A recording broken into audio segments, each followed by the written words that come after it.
Good evening. Welcome to a Wednesday night edition of the Buddy Martin Show. I am Buddy Martin. We have much to talk about tonight.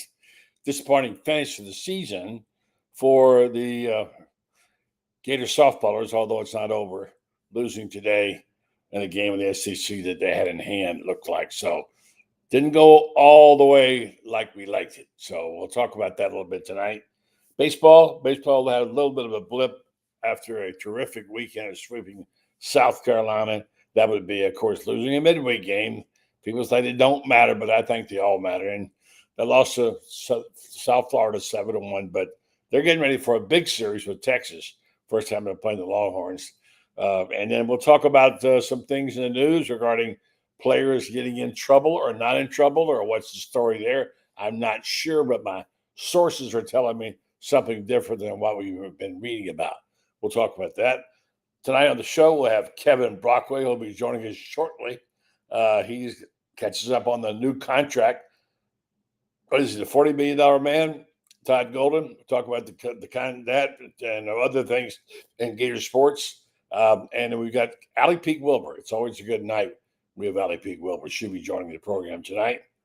And a new person you would like to meet. I'm sure you'll enjoy. You've enjoyed his work already.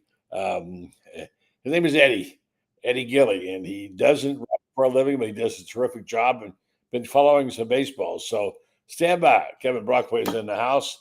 We'll come back just when we get started on this edition of the Buddy Martin Show, which we are so grateful that you've taken the time to listen to tonight. We appreciate all of our listeners and all of our supporters and our fans. So we're going to do this, and if we can get things rolling and see if we can get the Buddy Martin Show on the air. Tell your friends and neighbors we're here. Love to have your comments. That's why we have the boards there for you to jump on. Stay tuned. The Buddy Martin Show is on the air. Yes, it's time again for Buddy Martin. Call him up and tell him what you're thinking. But be kind because he's doing the best he can. Better, stronger, faster. Mama says that alligators are ornery because they got all them teeth but no toothbrush. Hey, what if the voice calls while you're gone? Take a message. Bye. You ready, champ? I'm ready for this my whole life. I'm incapable of small talk. But that's why you love me, right? Kind of intimidating to be in the presence of so many great athletes.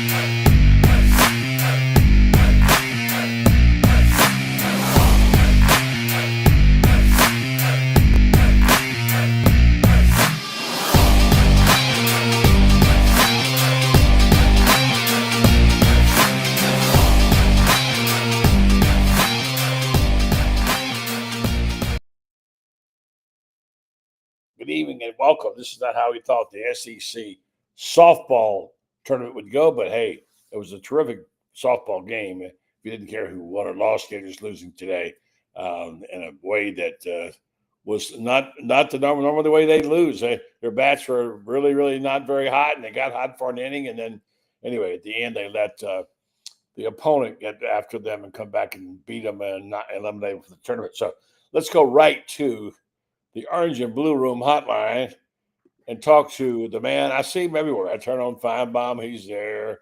I turn on Rob. He's everywhere. He's Kevin Brockway, the Gainesville Sun. Evening to you, Kev.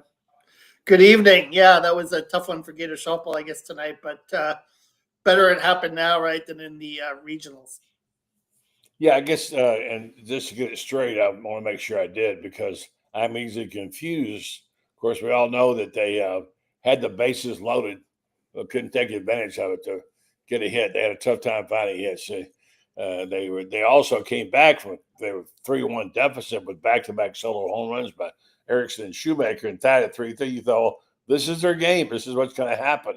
After all, earlier in the day, Bree Ellis had a walk-off grand slam in the other game to win for Arkansas 5-1 over Georgia. Well, it's going to happen. Didn't happen this time, but catch people up what happens next for the softball team.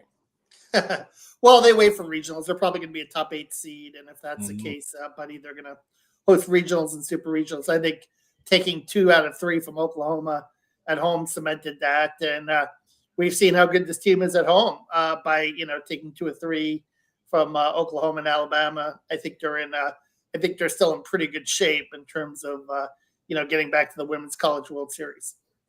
Yeah, and it was such a sweet ending and a sweet series for them. Coming back and beating Oklahoma back to back as they did. Huge plays by Kendra Falvey.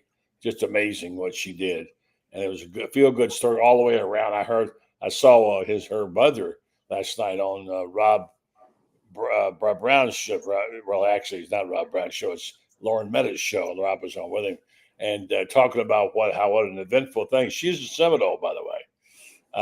She's becoming a Gator now, and she's enjoyed her daughter as she should. What a season she had, and the Gator girls had, but maybe they get it turned around and get going the right direction in the tournament, as you say.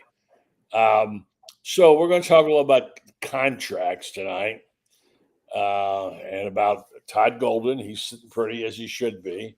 I've got a list in front of me of the highest paid coaches in basketball. According to this list, it says Bill Self is tops, John Calipari is second, Dan Hurley is third, and Todd Golden now at 6.75 is fourth. He's ahead of Tom Izzo even. So as he should be. So what was the news on that? Yeah, I think, Buddy, this has been in the works for a while. I mean, even before they won the national championship, but certainly winning a national championship kind of enhances your leverage in that regard. But I think that this is something that, with 6 years, I thought the buyout language was interesting for the NBA. The numbers are obviously a little less than the buyout language overall, which is, 16 million overall. But for the NBA, it's 4 million. So, very much like Billy Donovan, if Todd Golden has NBA aspirations, the buyout would be significantly less within the first few years. But that being said, Buddy, I think he feels like this is, he has a chance to build here. Obviously, a little uncertainty in the offseason with the Alex Condon and Ruben Chignello situations, but I think he feels pretty good about having Tommy Houck back, and if he gets Condon back, they're going to be in good position to contend next season as well. That's it was obvious something had to be done. I was talking to a key alumnus today. A guy that's been around for a long time, and in the early days was considered to be a big hitter, but by today's standard is not. But he's very member of the board for a long time, and everybody knows him, and I will identify him. And he said that everybody talks about Todd Golden, about the players, how great they were. He said, but the real hero in this, he said, as far as I'm concerned, was Scott Strickland. And he said, I went up to Scott at the meeting and told him, you had some cojones to do what you did when you came in there and backed him. A lot of people thought maybe, this could be trouble. Anytime you have one of those kind of title lines things, they're dangerous. You know how they're going to go. He told me that he met a guy who was an attorney who told him early on that was never going to fly. This is a bogus suit, et cetera, et cetera. But in a moment of terror, which is what it would have been, after all he'd been through with trying to get the football program at least started to turn around, to lose his all-star coach to a title lawsuit would have been just brutal. But he had a pair, and he stuck with him, and it turned out to be the right call. And now, of course, they couldn't have a better finish than having a national championship. And let's not forget the way they did it, because we talked about this today about how whether or not it's the old cliche, rising tides raises all ships, etc. And remember, look, here's the thing. We've talked about it. You and I have talked about it, that these athletes dine together from different teams. They know what the other teams are doing. The money that comes in helps all the programs. And the rising tides does raise all ships. And certainly Stay Hot Gator Boys is sort of a mandate from the basketball program that started back with the Donovan regime, but they revised it, revamped it, brought it back, and it's become a slogan. And I still believe that organically they can impact the program, although I'm told by Shane Matthews and Coach Spurrier that isn't the case. I think it does. So this is all a good thing right now, and it's a better feeling than it was here a year ago. Well, yeah, certainly that first weekend in November, I remember being in Texas, and when the Todd Golden story broke, and between that and losing 49-17 with Aiden Warner as your third string quarterback in Austin. Things look pretty bleak. But then football wins 4 in a row. Scott Strickland sticks with Todd Golden, the investigation is dropped, and then you go on and win the national championship. So it's really been a remarkable turn, as you said, in the last few months. But I do think that certainly for Florida, they had Desmond Claude visit last week. That did not work out. No. For whatever reason. My guess is probably money more than anything else, really, or maybe there was something in the visit that they didn't feel like that he would fit with the culture of the program as well, in terms of what they want to build with, which is what was successful last year, unselfish, cohesive team. So that's what they want to build. That's the guys that they're going to bring in. But Xavier Lee and AJ Brown, you've got 2 backcourt pieces left. I still think they need one more high-level backcourt piece to bring in, and then cross your fingers on Khan and Chinyelu. But if that all happens and those 2 come back, I think you're still in pretty good shape next year to make a run at defending your national championship. Yeah, for sure. I agree with you. It's hard today, man. I don't want to complain to the listeners and viewers, but it's difficult to be a reporter because you got to chase your tail so many places. I've kind of given up from my end standpoint, trying to keep up with the transfer portal. I just wait until it happens.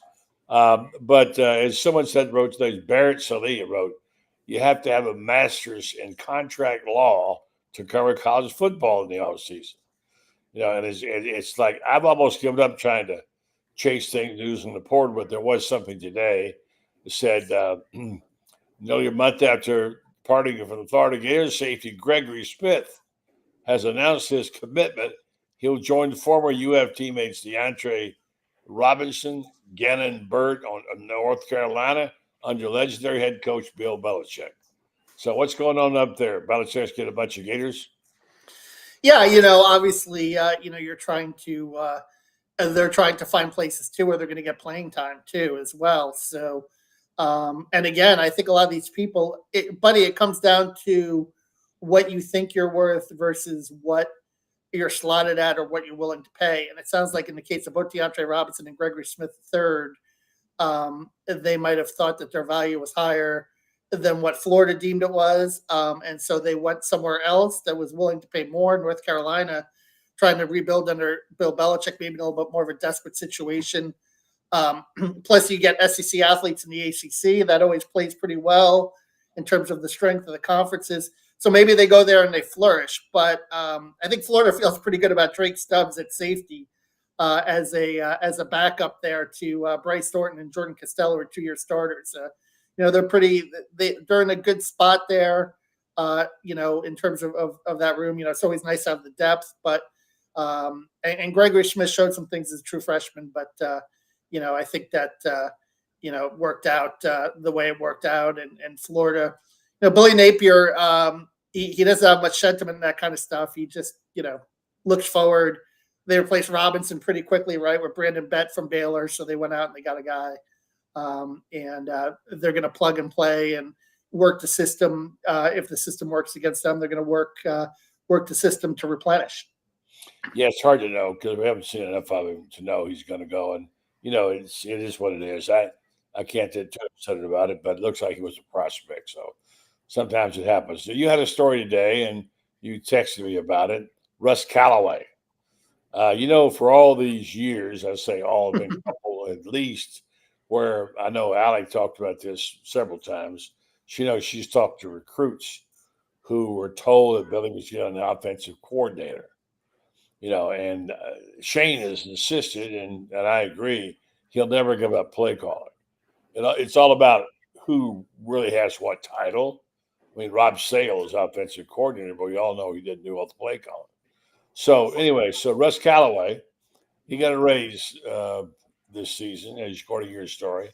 His contract with his son got is a 2-year, $1.4 million deal. He'll make $675,000 next season, $725,000 and $226,000 last season. As offensive coordinator and tight ends coach, Callaway made $5,500. So as you point out, he was promoted in February, but Billy Napier is still going to call the plays. So this is really kind of like a name, a title, whatever, for whatever reason. Billy Napier is the guy who's going to call the plays because his ball to him. Yeah, and I think that's, I think his comment on that in February is like, hey, look, it's got me here. I know Florida fans are kind of up and down about his play calling in terms of the results on the field. It certainly looked a little bit better with DJ Lagway at quarterback last season, right? And now he's got an experienced offensive line. So there's really, not as many excuses this upcoming year. If Billy's going to call the plays this year, they're going to have to show more significant results. They're going to have to be better than 11th in the SEC.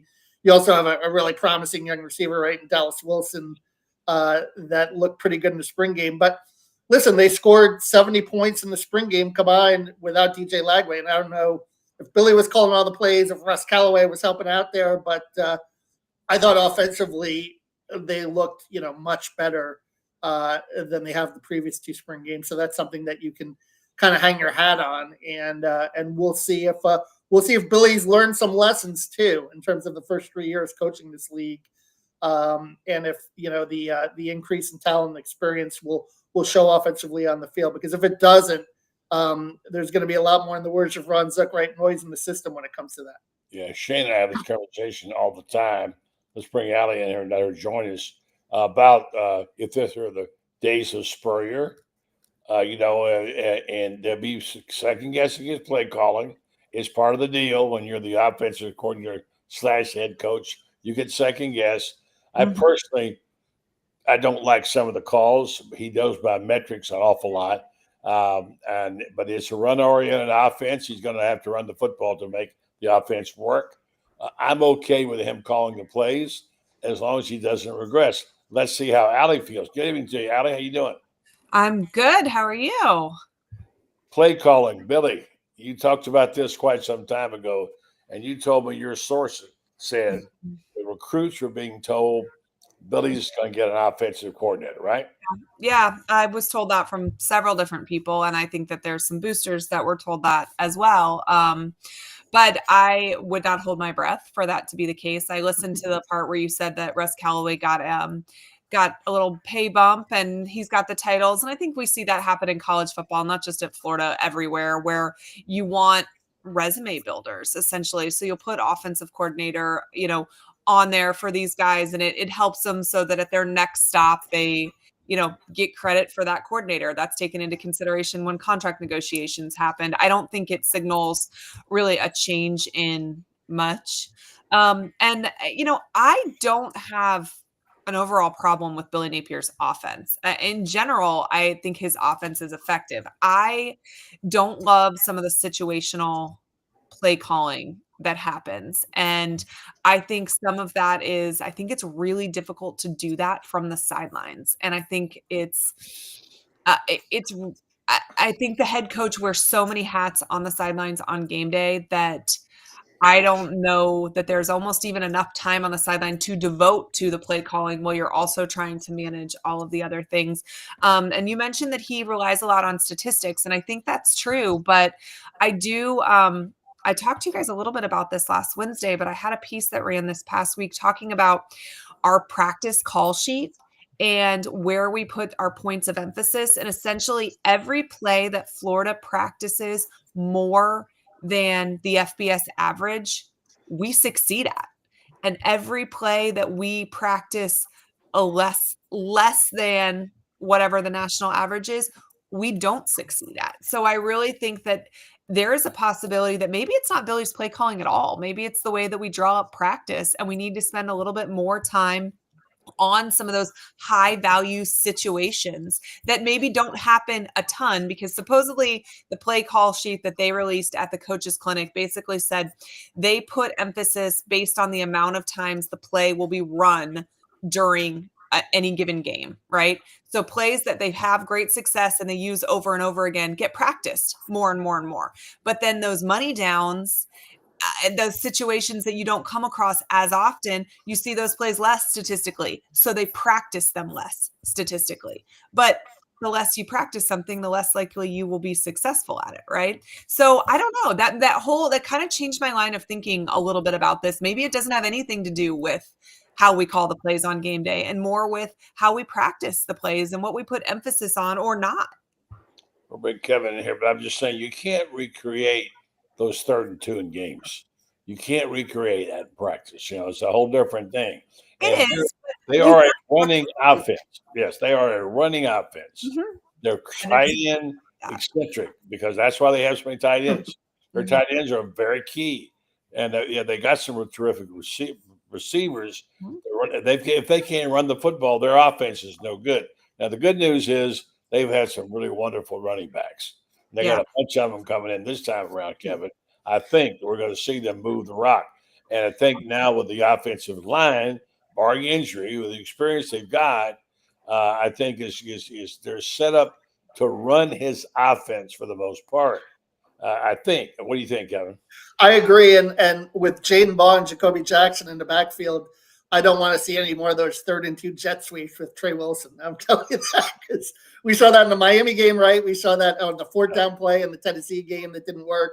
180-pound back in the SEC. That's not going to cut it. So I like the idea of power football. I think Billy, and I think the run game too is predicated. If you looked at Louisiana and what he did there, it was run game play action, right? And you have Lagway that can throw a pretty deep ball. Yeah. So I think that combination, you could see, the big plays emanate from that. You establish the run, and then you get the quick strike over the top. And I think that's what Billy ultimately wants to develop. Yeah. I think he had probably some issues early in his tenure, particularly with Graham Mertz, in terms of a guy that could throw over the top, right? Anthony Richardson could. Now you've got DJ Lagway that can. So I think that adds up to, some promise and an offensive line that looks like it can protect this year before returning, offensive linemen too. So that all bodes promise for this offense, but it's going to have to be done on the field, as we know, and it's going to have to be done against, obviously some ferocious pass rushes in the SEC along the way. Most promising thing, Allie, is the mistakes. It appears as though they're cut down on their mistakes. Yeah. They don't have much of a margin for error. They can't have those stupid calls and too many on the field, etc. I mean, as far as play action, Terry Bradshaw made a living off that. Won all those Super Bowls. It's a proven offense. Yeah. So you have to run the football for the play action to work. Otherwise, you're wasting your time. I like the way this offense is maturing. I love the way the receivers are coming around. Getting the ball in their hands is the name of the game. Let's see if they can do that. Yeah. I think we all kind of agree that Lagway looks like he might be on the road. I won't say recovery, but getting better, good enough to play, unless he has any more serious injuries. And it's not just his arm; he's got lower body problems too. So he is the guy. I mean, who wouldn't like to have Lagway in their, in the quarterback room? Right? Everybody wants him. Yeah. So they've got it there, and I think that we should expect. I think 9 wins. I think we should expect. And 9 wins, the right 9. If you lose the right 3, you're going to make the playoffs. This is the year they could make the playoffs in 12. And that's what the next barrier is, I would think, Albert. They got to make the playoffs. I would say 9 to 10, including the bowl game, would be nice. That would be a nice step forward. And then, or maybe get into the college football playoff. Like I said, this is a team that has that ability. I've been working on some previews like Lindy's and so forth, and that's what I've been writing. 9 to 10 is a possibility, because I look at the back stretch of the schedule and I see Gunnar Stockton at Georgia. I see Aguiar at Tennessee now that Nico is gone, and I just wonder, if and all that defensive talent that Georgia continues to lose year after year in the NFL draft, and I just wonder if those two programs are vulnerable. Now Texas, Arch Manning. But you got him here, Miami with Carson Beck going down there is going to be a challenge. Yeah. And going to LSU, that back-to-back in September. I think realistically, you'd like to get out of September 3-1 if possible, better than 2-2 last year. But if you can do that, I think the backstretch of the schedule sets up a lot better than it has in previous years. Yeah. I think that 9th win has to come during the season. Because otherwise, if you talk about your bowl game, that means you missed the playoff. Well, I don't know that I think it's playoff or bust next season, but I do think it's 9 wins or bust. And so, but I think you're right with the 9 wins needing to happen in the season. You can win 9 games in the regular season and miss the playoff. Now, you can win 9 games and make the playoff too. It kind of depends on the field at that point. So I think if you hit 9 regular season wins, whether or not you make the playoff, it's massive progress, right? I mean, it would be the cherry on top for that to include the playoff, but I don't think that that's a deal breaker, at least I personally. And in past years, I think you looked at the scout, I'm sorry, buddy, and saw definite losses. I don't see like a definite loss on the schedule this year, especially having Texas at the Swamp. It's not like you have Texas there.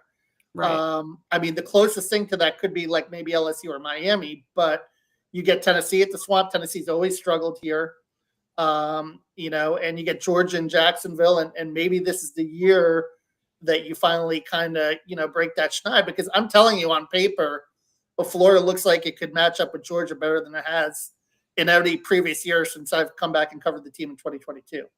I don't think anybody's sure the big bad wolf anymore. They proved last year. And like we not gotten hurt, you probably would have beat Georgia last year. So they're beatable teams. They know they can play with anybody at this point in time. Now things have got to go right, certainly. It's a tough schedule, but that's just the way it is right now. I think there's a certain amount of confidence there I'm seeing in the program and with the players that I haven't seen before. What I'm hearing from players talk about the talent level. These guys are amazed at Wilson and those wide receivers. You've talked to them, Kevin. Some I think you probably heard about it. They're just gaga over these receivers. And it's going to be fun to watch Arch Manning come into the Swamp. How about that, guys? That'll be fun, right? I can't wait for that one. And honestly, I think that's one that Florida could take. I mean, that would be huge, right? Like nobody's going to predict Florida to beat Texas, but at the Swamp, at home, I like DJ Lagway over Arch Manning, I think. Yeah, you've got, the bye week too, I think, which helps in that regard, right? And then you're staying at home.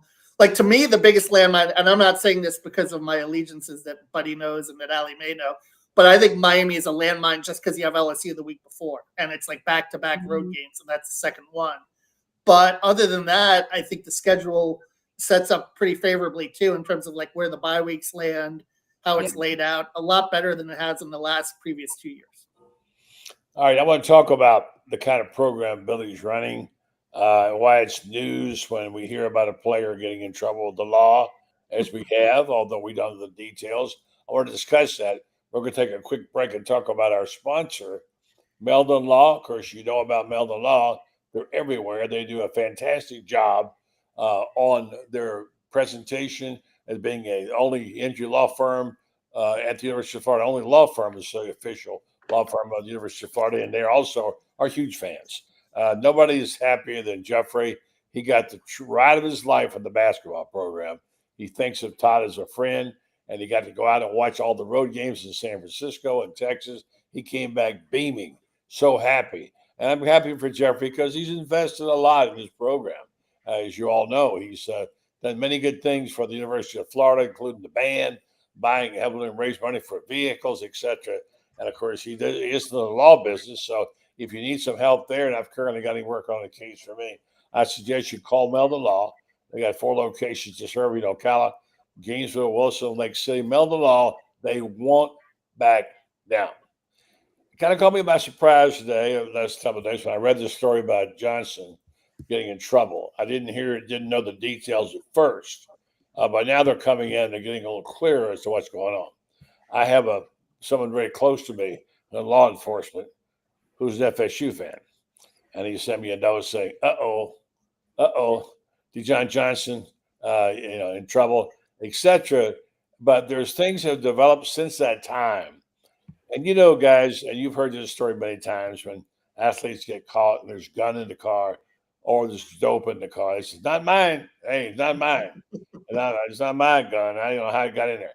But apparently, according to people that we know in the media, we know all these guys who reported this story, who talked to them and talked to the attorneys. There is something to the fact that gun was not his, and he did not know it was in the car. And the so-called substance was creatine. Mm-hmm. I mean, come on, man. Do we know that for sure, buddy? Well, that's what That it was creatine? Who's telling you that? we don't know it, but it's been reported. I got the arrest report and they field tested it. So, Well, if they field tested it and it was creatine, they'd know. Let's put it that way. So I'm a little skeptical of that. I mean, who is that? That sounds like a dog ate my homework kind of excuse. I'm not saying that it, but I'm saying that, if the cops field tested it, they would know the difference between creatine and. Oh, you hope so. You hope so. You would think so, yeah. I hope so, but apparently, I mean, again, I'm not an attorney. I don't report crime. I'm just telling you what bits and pieces from responsible journalists who have written these things, who would not be the kind of people that go running around making excuses. And I want to say that apparently Johnson's attorney issued a statement. He said there's no formal charges have been filed against the Tampa native. He has pled not guilty and waived his appearance at arraignment. We shall see. If it's not creatine and it is cocaine, he's in trouble. He's in trouble. But the reporters I know, and you know them as well. Where did you get that it was cocaine? I didn't. I see. You just said that, buddy. It was synthetic marijuana, according to the arrest report, and marijuana. All right. Now I just said if it's cocaine or whatever it might be. I don't know. It's not cocaine. Okay. All right. Well, then be careful. Be careful here. You gotta, like I said, I'm not reporting anything here. Okay. I know. But just be careful. You're on a public forum. I'm not being careful because I'm not writing the story about it. I'm talking about it. I'm talking about what's been written and reported. And if you have something fresh, which you obviously do, bring it. Let's hear about it. Because I am saying this. I will say this because this is very interesting. Because I did a story on Earl Okine that you may or may not have read a couple of months ago, and this case is very similar to the Earl Okine case. And those charges were dropped. Earl Okine is a very good. They field tested something that they deemed to be crystal meth, but it turned out not to be crystal meth. So they were in the wrong there, and the charges were dropped. And the very same thing could happen to Dijon. But I don't know if it was creatine or what. Who knows what it is? But we'll see how the legal process plays out with that. But the charges against Earl were dropped. I mean, he took a polygraph, and one of the interesting things with the weapon too, in terms of use, because the same thing happened with Earl. If you have a felony drug possession in a car, they bump the charge to use, even though you haven't used the weapon, which to me is like a very strange technicality on the law there. To make it a felony for a gun that, as you said, and as Dijon is claiming, might not even be his. So, and the same thing happened with Earl. And Earl had the charges dropped. I wrote the story about the charges being dropped. And if the charges are dropped against Dijon, I'll write the same story, for sure. So, yeah, again, as I say, I don't know. I'm not reporting the story. I'm trying to rely upon people that I know, know, who have written things on Twitter, who are very responsible reporters, who are suggesting this is the case. So now you've enlightened me, and I've learned something, and we'll see. And you would like to think Billy's kids. Here's the thing: their comportment has been really good. I mean, you take what little trouble they've gotten in the last 2 years. Yeah. I mean, really, that program has been really clean. It's been, for the most part. Yeah, Makai Barrow had the incident with the car last year, right? The high-speed chase, but I don't know if or how much he was disciplined with that. Certainly not in games. But he apparently has bounced back from that situation. And then I think there was an incident last year involving a walk-on receiver, Brian Green, who may or may not, still be with the team. But other than that, I haven't noticed much. It certainly is. It's a different era. I think kids too nowadays, buddy, are a lot more cognizant of that because of NIL. They're a lot more cognizant of their image because of how important it is to stay out of trouble. And they're a lot more savvy now than they were 10 or 15 years ago when they were randomly going to bars and causing trouble. Obviously, we knew in the previous eras under Urban Meyer and some other coaches, other programs throughout the SEC. Yeah, and of course, as we know, old Allie away because Allie knows more than she talks about. Look at Georgia. It's a train wreck up there. Mm-hmm. And from the problems they've had with the death of the kid, the death of the staff member in a car, the number of times they've had violations, they get busted for drugs and different things. And this is the thing is that I'm not saying that Billy's players are choir boys. I don't think we want choir boys. That's proven not to be the case. But you want them to be within guidelines. They make it. They're going to go out and maybe get a beer too many or whatever. Things happen. Like I always say, testosterone, alcohol, and drugs don't mix together well if you're trying to control a bunch of kids in the off season. And there may be more of it, but it's been a lot better than it used to be. I like the direction they're heading in, Allie. I mean, I have zero questions that Billy Napier has complete control of his locker room and also does a really, really good job vetting these guys and their families before he ever signs them to Florida, which that I think is about 90% of the battle, right? College kids are going to be college kids. You are never going to have a roster where there's not a single person that ever steps out of line. It's not realistic when you're talking about a locker room of, up to 140-ish people when you're factoring in the walk-ons and whatever else. But I think he does a really good job keeping his house in order as much as is possible for a coach. And I think he should be commended for that. And I try really hard not to comment too much on these cases when they break like this, because I have seen so many times firsthand the information is wrong at the beginning, right? Or the charges end up being dropped. And we headlines destroy these kids' lives, and then the retraction is always this big on the back of the alligator or whatever. And I try to be really careful before I jump to conclusions on this kind of stuff. I don't love the sound of gun charges and drug charges and things like that, but I'm going to let it play out. But this is one area where I 1000% trust that Billy Napier will do the right thing, has the right people. If this person shouldn't be in the locker room, he would immediately remove him. He has shown that he absolutely has great judgment when it comes to stuff like this. I will say this. There was also a resist arrest charge without violence.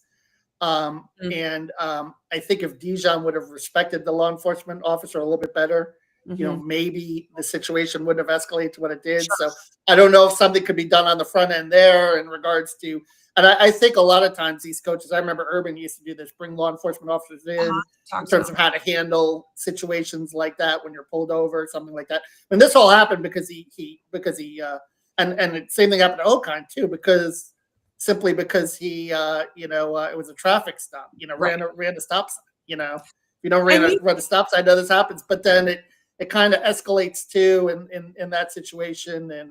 And you can totally picture exactly how that happens, right? This happened in Tampa, so it wasn't in Gainesville, but these 20-year-old guys who now with NIL, it's probably even worse. They're used to being a big fish in the small pond, and do you know who I am that you just of course over, and that does sometimes then the cop gets on a power trip potentially, or they just start trying to teach you a lesson or whatever. Things escalate when you don't mind your P's and Q's from the absolute get-go. I think that's true. I'm laughing because somebody commented vibes of the 06, 07 more national titles ahead.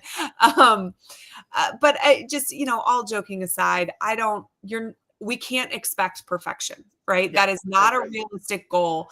But I think the lack of headlines that Florida's locker room has had in the Billy Napier tenure is incredibly commendable. And regardless of whether or not these end up charges being dropped or, continued on, I don't think either one is a negative reflection on Napier. He has done a great job managing that locker room. I had a parent of a basketball player tell me one time they got in trouble 10 years ago. I'll leave the basketball player a name, but he said, Kevin, just remember the frontal lobe of the brain doesn't fully develop until you're 27 years old. Kids are going to make mistakes, and hopefully you learn from them. And I think in the case of, Dijon, hopefully this is a lesson that he learns from, however it goes from here, and fingers crossed it goes the right way for him. I wasn't going to bring this up, but I do know a lot about this situation because in terms of under Urban. At that time, I was writing his book.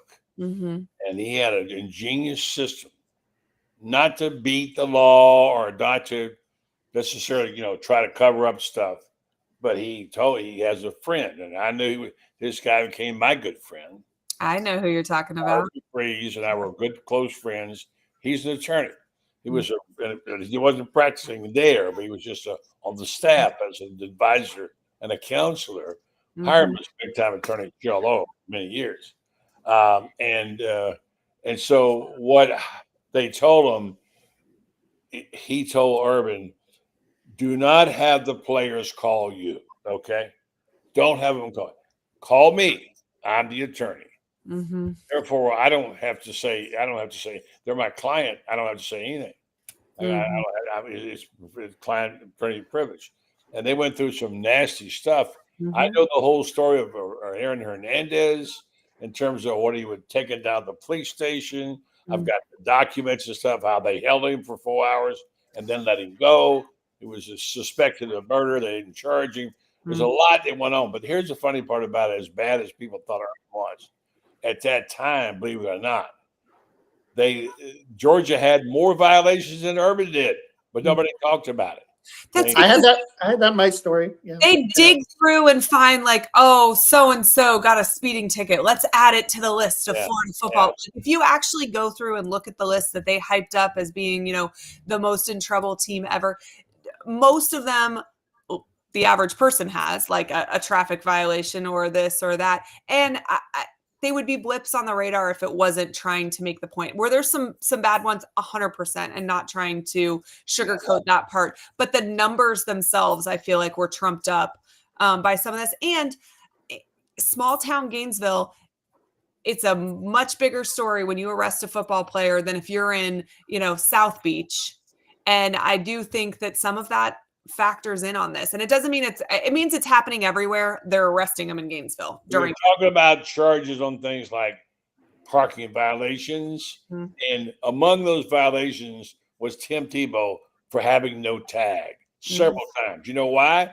People stole this tag off of his vehicle, his scooter, and so he got charged on having a tag. So, I mean, look, there's no question. Players get in trouble.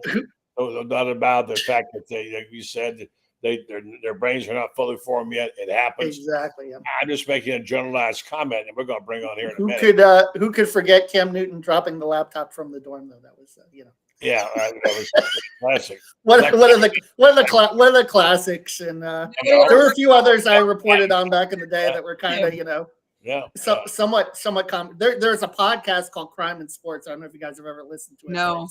It's kind of these two comedians, and they kind of riff on a subject and so forth. And they've done something, they did one on Aaron Hernandez. They did one on Vernon Maxwell where they lifted like half my story, and Vernon, had a lot of issues in his post, NBA life that I wrote about extensively. But it's interesting. But some of it is, like we said, just, kids making mistakes, and you hope they learn from them. Yeah. I want to talk for a minute about something that we're trying to emphasize positive things. The stories we've had now in softball and baseball have been such heartwarming stories and fun stories. The Kendra Falvey story is just amazing. What happened last week when they swept Oklahoma. Unfortunately, they got beat today, not by Ole Miss. They got knocked out. Now they have to wait for the tournament to start. And whether it'll be, they'll be all right in the postseason, I'm sure. And then I think the baseball team is an amazing story. I don't know how much you guys followed the baseball for last week. Yeah. I followed it by radio because I couldn't get it on TV. And I heard the late night broadcast till 12:30 at night on the radio. And this team is going to say, well, South Carolina was nobody. Look, this team was in peril. This team was struggling. Their pitching they're running out of pitching. They went in there and swept Carolina in these rain-impacted games that go on forever over 2 days. It's hard to keep your focus. They did that. I think Sully has done, although they lost the 7-1 midweek game to South Florida. I know when people say it doesn't matter, but it galls me they do that. But Sully's done one of his best coaching jobs. And I'm going to bring a guy on here in a minute who's been following baseball a long time. He's a new writer for us, does a terrific job. He deals with young people a lot, has some things to say about their character and what have you. But Eddie Gilley's going to join us and talk about, he wrote some good stories about it. What did you all take from the baseball situation? What do you think it meant, Kevin, to going up there and sweeping South Carolina? Yeah, well, they thumped them, right? 39 to I think it was 23-2 in one game. Yeah, and it was. I'm talking about the overall scoring margin. I think it was 39-8 over the 3 games. It looks like the weekend pitching is coming together. You know, you have Coppola back. He only pitched an inning, but if you can get a little more out of him each week, that's going to help. I think the midweek loss, I was there last night, was kind of more of a byproduct of coming back 4 a.m. on Sunday. Ride the bus. Not on the bus, not having really the pitching. They were just a little flat. They had some bad luck. They hit some hard balls early right at people. Philpott and McNeely just had a bad inning. And those are 2 guys that have been, mildly disappointing this year. You were hoping, to get a little more from them. And they might not even factor into the postseason as much now that Clemente, especially, is taking that closer job. So I think you're going to see these last 6 games. You're probably going to want to go 3-3. Hopefully, if you can get a win in Texas and take 2 out of 3 in Alabama, I think you put yourself in good shape probably to get a 2 seed or a 3 seed in a regional. And we saw last year Florida was a 3 seed in a regional and they made the College World Series. So anything can happen as long as you're in it. Allie, what's your take? Say hello to Eddie Gilley, by the way, guys. Hello, Eddie. Baseball for Admittedly, Hey, guys. don't watch as often as I would like to. It's been very busy, but this team, I think that, the pitching wasn't what we thought it was potentially going to be at the beginning of the year. There's been some injuries. It hasn't gone the way that we predicted it, but I think you might be right that it's one of Sully's better coaching jobs because this team was left for dead, a month ago. And so the fact that they are fighting for their postseason lives right now is not something that we necessarily saw coming. I mean, at the beginning of the year, obviously we thought that it was going to be a no-brainer, but Florida also has a tendency of making the postseason and then going really far. So this is one of those sports where all you have to do is get there, right? And then you control your own destiny from there. And I don't know. I love a early summer Florida baseball team. I'll tell you that. Well, you follow everything, and certainly, I don't know if Eddie can hear us or not. Can you hear us, Eddie? Yes, I can hear you. Oh, okay, good. Okay. Say hello to Kevin and Allie, and here's Eddie. And Eddie, tell people what you do there. He's been around the program forever. He knows a lot of stuff, and he just started doing writing for us, and he's been terrific. And he wrote some baseball stories. Eddie, tell people who you are and what your background is. Yeah, we lost. There you go. I was looking forward to that. He works in I wanted to hear this too. Yeah, Eddie, tell him who you are and what you do. Yeah, see, now he's lost his audio. So anyway. All right, go ahead. Yeah. Well, let's see if I can tell. He works for the Baptist. He's director for the people of the Baptist church there, and now you've lost your audio. I'm sorry, Eddie. And he volunteered. He knows a lot about Gator sports. He's been doing it about a long time, and he's written a couple of baseball stories. What I love about Eddie is that he has a perspective from the fan side and the people who are not in the media, and he knows it well. So, you there, Eddie? I'm back. I don't know how long I'll stay. Well, go tell us about who you are. Go ahead. Well, I've been working with, been the Baptist collegiate minister for the last 22 years at the University of Florida. I've been around Gator sports since 1987 on and off, and I've been involved with some of the people that are pretty popular and pretty well known in some personal ways over those years. And I was a college baseball player, not on a very good team, but nonetheless, I was a college athlete. What position? And so I played third base for 2 games. Yeah, Sue, I'm not going to get it. I'm sorry. He's really a good dude, and he's smart, and he writes really well. So I want to introduce him to everybody. So he's a former player. He knows the game. He knows the game, and he wrote it. And here's the thing about it. He's not a writer. The copy he writes for me is just clean. I mean, it's so refreshing to get copies in. Right punctuation. It's just, it's nice to get a copy when you're an editor that actually is clean. Are you still there, Eddie? No, I'm going to make it. We'll have to catch you another time. All right, guys, let's wrap it up here now in the next few minutes. We do have some things out there that are worth talking about.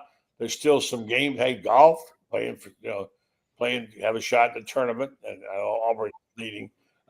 It's been a good season for everything, and it won't be long until we'll be at the SEC Media Days and football will start. As much as I love football, I was exhausted last year, exhausted at the end of the year. Kind of glad to have a little break there, And how do you guys feel about that? You love to have football, but boy, I tell you, when you get down to the end of the season, the way last year was, it is exhausting, Allie. Yeah, last year felt long. I think there's a way to clean up the way the playoffs go at the very end and maybe shorten it a tiny bit. And I'm one of those more football is more football, and I love that kind of people. So it's interesting that I do feel like it just kind of dragged on a little bit there at the end. But I'm not gonna lie, I'm ready. The CFL is gonna be kicking off here in another month, and I can't wait for it. So I'm telling you, I'll take any kind of football. I'm jonesing for it. CFL, huh? I didn't know that about you. Yes. Well, Eric played in the CFL for several seasons. And so we are actually pretty decently large fans of this, but also it starts in June. And so it's nice to have something to tide you over until the end of August. Buddy, go ahead. Buddy, you and I are probably old enough to remember when the CFL was on ESPN in the early days with the Edmonton Eskimos and Warren Moon, right? And who else? I remember I used to watch CFL games when I was like 9-10 years old, and the Grey Cup was a great event. Yeah. The president of the CFL CBA currently is Eric's roommate from Canada, which is so funny. And he actually, this is a very random fun fact for you, that they have a game show called Canada's Smartest Man, and Eric's roommate won it. His name is Pete Diakowski. He played football for LSU though. So there's your random fact of the day.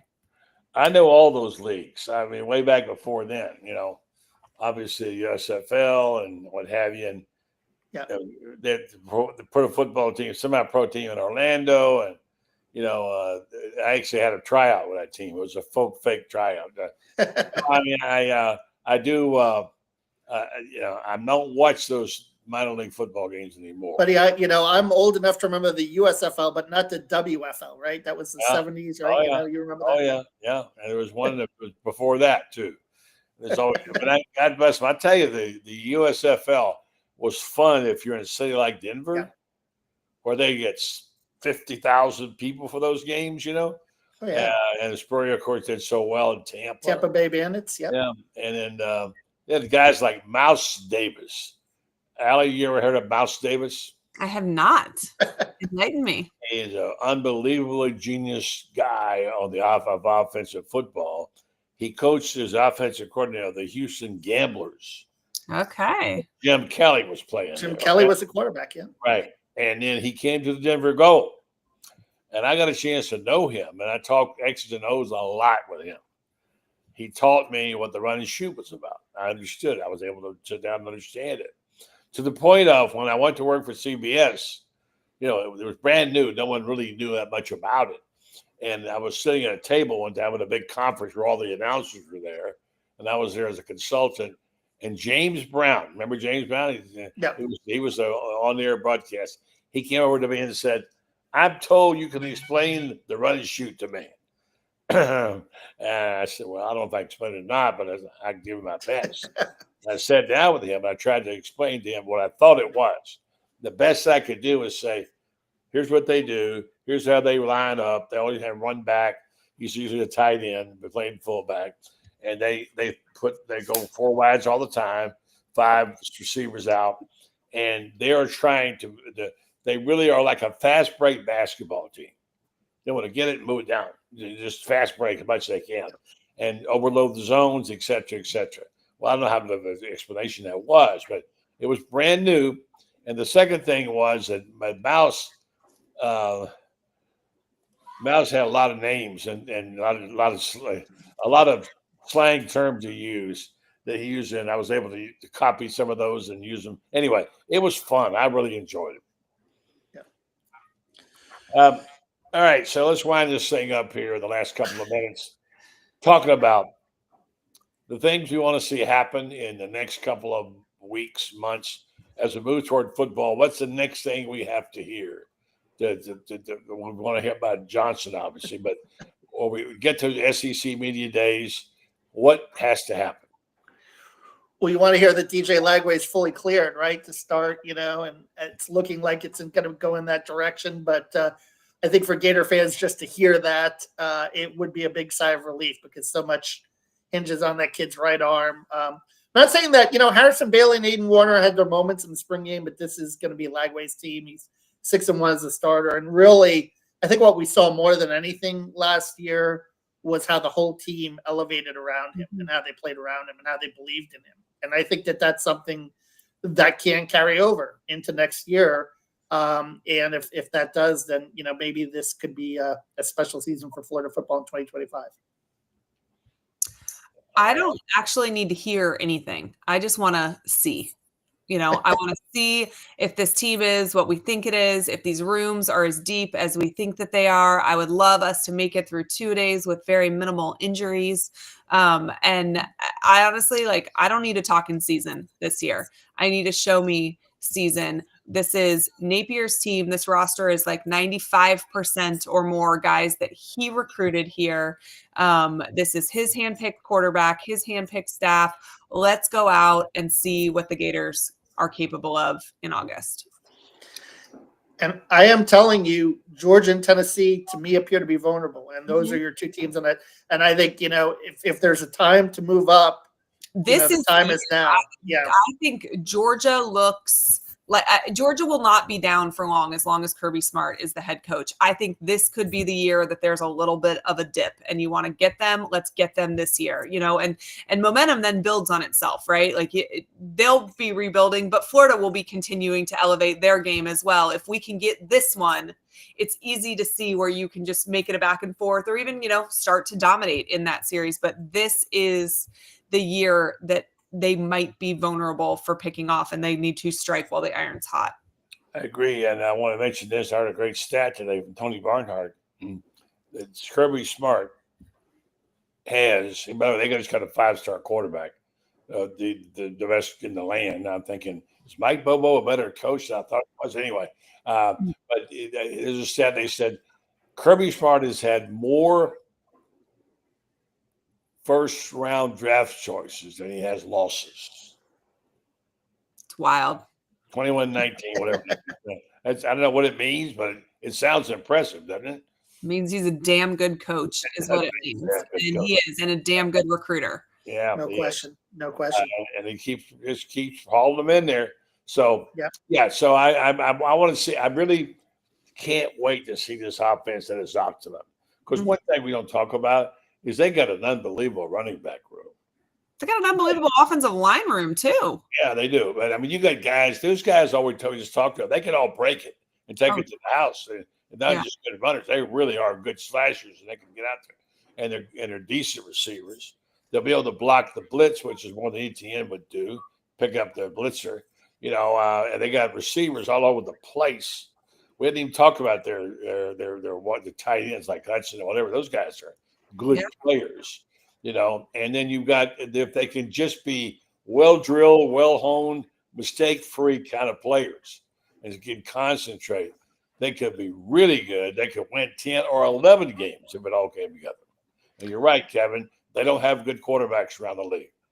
Yeah, and I think, the defense, will be interesting. Caleb Banks is obviously a guy I've seen on a lot of draft boards as potential first-round pick. You know what I mean? And I know he was – banged up in the spring, but this is another opportunity for him to show it. He came back for a reason. Tyreek Sapp is a proven edge rusher. George Gumbs. Yeah. You've got some young guys coming in, and LJ McCray. Cormani McLean had a great camp. He's got a great attitude. Obviously, depending on what happens with Dijon, he'll be ready to step in if they need him as another corner to go with Devin Moore, who obviously has to stay healthy. That's one of the keys. And Bryce Thornton and Jordan Castell look like solid safety. Sharif Denson, Miles Graham, I think, is ready to take a leap. This kid, Ty Jackson, as a freshman, had 12 tackles. And Billy Napier said, had the best film he's seen in the last, 2 or 3 years as a true freshman. He might contribute at linebacker too. So there's a lot of pieces there, and young pieces on defense too, that I think will have a chance to make this a complete team on both sides of the ball. Yeah. And they got the best center in all of college football. They absolutely do. They Probably a first round draft choice. He's smart, he's good, and he's had a great career at Florida so far. Yeah, I mean, I'm so excited to watch Florida's offensive line in general. I have not been this excited about it since we had two guys with the last name Pouncey on our offensive line. So, I really think this offense is going to be clicking on all cylinders in the fall. Marcus Gilbert wasn't bad too. He had a pretty nice career also. There were a lot of pretty good offensive linemen back then, right, Alan? Yep. Well, guys, okay, we got them up to 11-1, so let's see. That's how much we can do for tonight. All right, good stuff. What you got coming up, Seven, to talk about that you're writing about? Well, I think that, a lot of baseball the next couple of weeks and, might gander into a little bit of, this House versus NCAA settlement next week as well, because that's winding down and how it could impact Florida. We'll be on top of all the transfer portal stuff with basketball as well, and football, depending on what transpires. So, keep it locked into me. I appreciate it. Allie, don't ever become a policy wonk, okay? No, don't worry, no risk at all. All right, guys, have a good night. What you got? What's on your podcast coming up? Actually, I've got one coming out about why I think Florida could challenge Ohio State for the title of wide receiver U, and that I really think Billy Gonzalez is who Florida has to thank for that. And I think he has been an unsung hero in honestly 3 separate staffs at Florida, and just truly underrated as a wide receiver coach, both as a recruiter, but also as a developer. When you look at he has put his streak of putting guys into the NFL through the draft is only 1 year shorter than Ohio State's. And we acknowledge Ohio State as just this like mecca of wide receivers, but Florida's quietly doing it too. Totally agree with that, Allie. And he got a raise too, actually. Deserved. Well deserved. I mean, when you look at what he does with transfers that, had nice seasons where they were, but nothing overly impressive. And then he brings them to Florida and the development that happens. You think about Ricky Pearsall and Badger and DK and what, it's honestly, it's pretty unbelievable. Yeah, actually, Gonzalez he's had a remarkable career there. He's been such a good coach. He left the program once because he had a fist fight with a player and he didn't get back. So he quit and left. And it was a big loss. And I was glad to see that Billy also brought him back. I think think it's a good move on his part. And do we know that as fact now, or has that always been an urban legend? I can just tell you that the people I know were on the field when that happened. So people told me that. Yeah. Pretty sure it happens. How is Percy doing now, by the way? I don't know. I don't know a single person that still talks to him. Oh, yeah, I don't know. Yeah, he was in Hale, right? He had a place in Hale or something, or I bet you. Let's see if Eddie's still there. He might be able to tell us. He said, "Eddie, you still there? Yeah. Can you hear?" Well, one of the greatest football players ever in Florida, though. Obviously, had some issues here and there, but as far as dynamic. In the 20 years that I've covered Florida football on and off, he's got to be right up there on the list. Urban told me he's the best football player he's ever seen in Florida. That's what he said. Yeah. He would probably have an idea, but he had a few issues. All right, guys, listen, we could go on for a long time. Let's save some of it for the summer, okay? All right. Well, we'll talk soon. Terrific, guys. Thank you very much. I appreciate it. Thank you, guys. Kevin Brockway and the great Allie Pete Wilbur. Don't forget to check out their work. They do some good stuff.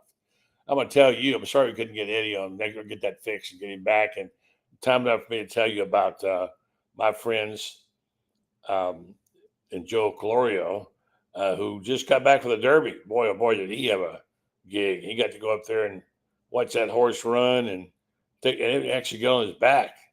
And it was incredible. Joe, of course, started Highfield MRI in 1997. Now he's back with Titan MRI and imaging. They acquired Highfield MRI at one point in time, and they're now called Titan MRI and Imaging. Check them out. They have 3 locations to serve you: 2 in Gainesville, with Park Avenue location, the Lundyman Center in Gainesville, 1 in Lake City, and the serves Columbia County and Valdosta, Georgia. Titan MRI and Imaging offers the same great customer service. They accept insurance, through their also a convenient self-pay plan option. They offer MRIs, CAT scans, X-rays, and ultrasounds. Easy scheduling with nighttime availability if you need it. Titan MRI and Imaging. They're located in several places in North Florida, and you can find one near you if you're in Gainesville, Ocala, Lake State. Thank you to our guests tonight. I appreciate Allie and Kevin, and sorry we couldn't get our friend Eddie on. We'll get that fixed and get him back. He's an interesting guy. Does a lot of great work. Tomorrow night we'll have let's see, we have several people on. Let's see, we got Steve, baseball. We got I won't tell you the guest list tonight, but we'll be back with the Orange Blue Buds broadcast tomorrow night. So thank you for listening and thank you for watching, and we'll back then. So hope you enjoyed the program. We certainly enjoyed doing it for you as we do here 4 nights a week, and also with Shane Matthews on Tuesday morning. So check that out too. He'll be on in the morning, and don't forget SEC Sidelines. They do great work. My friends over there too as well. Good night.